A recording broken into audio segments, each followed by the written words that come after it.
একবার চোখ বন্ধ করে ভাবুন, অসীম ক্ষীরসাগর, ঢেউয়ের গর্জন, আকাশ জুড়ে দেবতার রথ, অন্য পাশে অসুরেরা ভয়ঙ্কর সেনা, মাঝখানে বিশাল মন্দার পর্বত, আর তার চারদিকে পেঁচিয়ে আছে বাসুকি নাগ। আর ঠিক সেই সময়ে শুরু হতে যাচ্ছে সৃষ্টির ইতিহাসের সবচেয়ে মহাবিস্ময়কর ঘটনা, সমুদ্র মন্থন। এমন ঘটনা যেখানে দেবতা অসুর মিলেই টেনেছিল এক অদৃশ্য শক্তির দড়ি, যেখানে বের হয়েছে ভয়ঙ্কর বিষ, যেখানে মহাদেব নিজের জীবন বিপন্ন করে রক্ষা করেছেন সৃষ্টি, যেখানে সমুদ্র দিয়েছে 14 রত্ন, যেখানে মহালক্ষ্মী আবির্ভূত হয়েছেন, আর যেখানে ভগবান বিষ্ণু মোহিনীর রূপে অধর্মকে পরাজিত করেছেন। সমুদ্র মন্থন শুধু পুরাণ কথা নয়, এ হচ্ছে সৃষ্টির মহাগ্রন্থ, জীবনের গভীর শিক্ষা, অন্ধকার থেকে আলোতে ওঠার পথ, দুঃখের বিশেষ মধ্যে অমৃত খুঁজে পাওয়ার রহস্য। আজ আমরা সেই মহাকাহিনী শুনব, যা শুনলে মন শান্ত হয়, ভয় দূর হয়, ভেতরে আলো জ্বলে ওঠে। চলুন ঢুকে পড়ি সমুদ্র মন্থনের ঐশ্বরিক লীলায়। স্বর্গলোকে যখন শান্তি নেই, দেবতারা একের পর এক শক্তি হারাচ্ছেন, অসুররা ক্রমশ শক্তি হচ্ছে। এই সংকটের শুরু হয়েছিল ইন্দ্রের একটি ভুল থেকে। দুর্বাসা মুনি তাকে একটি দিব্যমালা দিয়েছিল, কিন্তু ইন্দ্র সেই মালার সম্মান না করে হাতির মাথায় পরিয়ে রাখেন। হাতি সেটি ছুঁড়ে ফেলে দিল। দুর্বাসা তাকে অভিশাপ দেন। দেবতাদের ঐশ্বর্য লোপ পায়, অভিলাষ সত্য হয়, দেবতারা রোগ, ভয়, দুর্বলতার জর্জরিত হয়। স্বর্গ প্রায় হারাতে বসেছিলেন।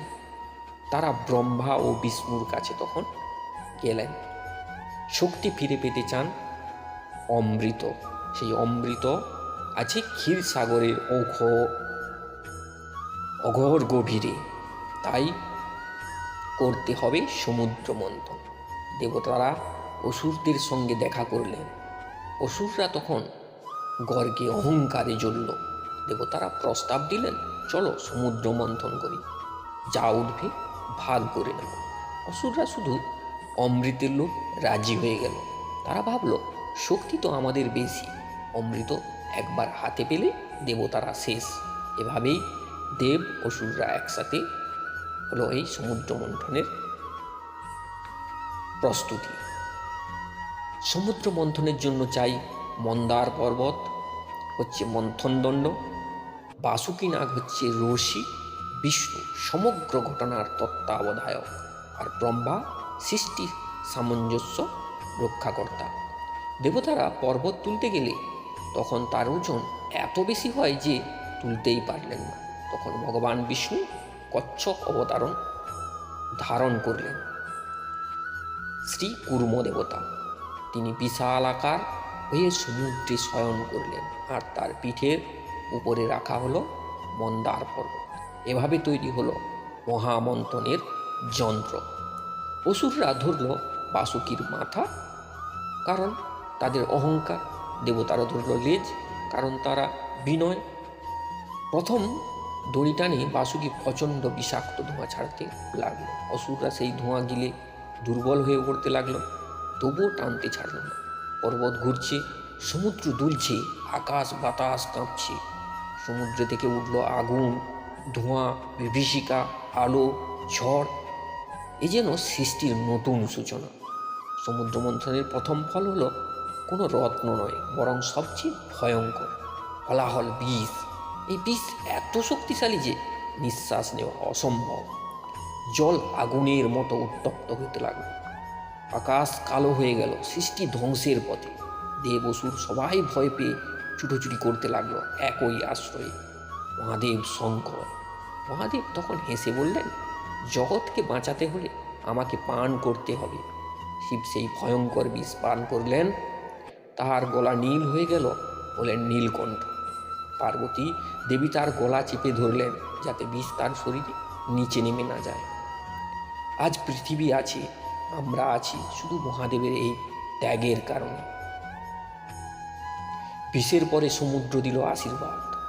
একে একে একটি একটি করে রত্ন, দেবী লক্ষ্মী, সৌন্দর্য, সম্পদ, সমৃদ্ধির প্রতীক, তিনি উঠে এসে স্বয়ং বিষ্ণুর বুকে মালা দিলেন। ইন্দ্রের বাহন, শুভ শক্তির প্রতীক ঐরাবত, পারিজাত বৃক্ষ, স্বর্গীয় ফুল, কামধেনু, চির অক্ষয় গরু যা যজ্ঞে ব্যবহৃত হতো, চন্দ্র যাকে পরে মহাদেব জটায় ধারণ করেন, অপ্সরার স্বর্গীয় নর্তকী, শঙ্খ ধর্মের ঘোষণা, আরও বহু রত্ন, শক্তি, জ্ঞান, চিকিৎসা, সম্পদ সবই উঠে এল। 14তম রত্ন ধন্বন্তরী, তিনি তুলে জানালেন অমৃতের কুম্ভ, এটাই সবচেয়ে বড় অর্জন। অমৃত উঠতেই অসুররা ঝাঁপিয়ে পড়ে কুম্ভ ছিনিয়ে নেয়। দেবতারা অসহায়, তাদের শক্তি কম। অসুররা ভাবল আজই আমি অমর হব। স্বর্গ পৃথিবীতে অরাজকতা ছড়িয়ে পড়ল। ঠিক তখনই ভগবান বিষ্ণু পরবর্তী লীলা শুরু করলেন। বিষ্ণু রূপ নিলেন অতুলনীয় সুন্দরী মোহিনী। মোহিনীর সৌন্দর্যে অসুররা মুগ্ধ হয়ে গেল। তারা অমৃতের কুম্ভ তার হাতে তুলে দিল। তিনি হাসি মুখে অমৃত দেবতাদের বিতরণ করলেন। অসুররা খেয়ালই করলেন না, এভাবেই অধর্মকে ন্যায়ের পথে পরাজিত করা হলো। সমুদ্র মন্থন আমাদের শেখায় সমুদ্র অর্থাৎ মানুষের মন অশান্ত, বিশুদ্ধ, গভীর। মন্দার পর্বত হচ্ছে ধৈর্য সাধনা, যা স্থির থাকলে মন্থন সম্ভব। বাসুকি অর্থাৎ কাম, ক্রোধ, লোভ যা আমাদের টানে ও চাপ দেয়। কোলাহল জীবনের দুঃখ, প্রথমেই দুঃখ হয়ে বের হয়। মহাদেব সহন শক্তি যে সহ্য করে সে জিতে যায়। আর লক্ষ্মী শুভ বল, সাধনার পরে আসে সমৃদ্ধি। অমৃত অর্থাৎ জ্ঞান, মুক্তি, শেষে সত্য ও আলোর পথে জয়। জীবনে তাই দুঃখে আসবে না, ব্যথা আসবে, কষ্ট আসবে, সেটাই হলো। ধৈর্য রাখলে, বিশ্বাস রাখলে শেষে মিলবে অমৃতের আলো। সমুদ্র মন্থন আমাদের শেখায় অন্ধকার যতই গভীর হোক, যে মানুষ যতই ধৈর্য রাখে, বিশ্বাস রাখে, তার জীবনে একদিন অমৃত হয়ে আসেই। যদি এই কাহিনী আপনার মনে শান্তি দেয়, মন্তব্য লিখুন জয় শ্রীহরি, জয় শ্রীকৃষ্ণ। আর নতুন ভক্তিমূলক কাহিনীর জন্য সাবস্ক্রাইব করে রাখবেন ভক্তি বাংলা ইউটিউব চ্যানেলটি, কারণ আমাদের চ্যানেলে প্রতিনিয়ত এই ধরনের ভিডিও আসতেই থাকে। দেখা হচ্ছে পরবর্তী এই ধরনের ভক্তিমূলক কন্টেন্ট নিয়ে। ততক্ষণের জন্য সবাই ভালো থাকবেন, সুস্থ থাকবেন। জয় শ্রীকৃষ্ণ।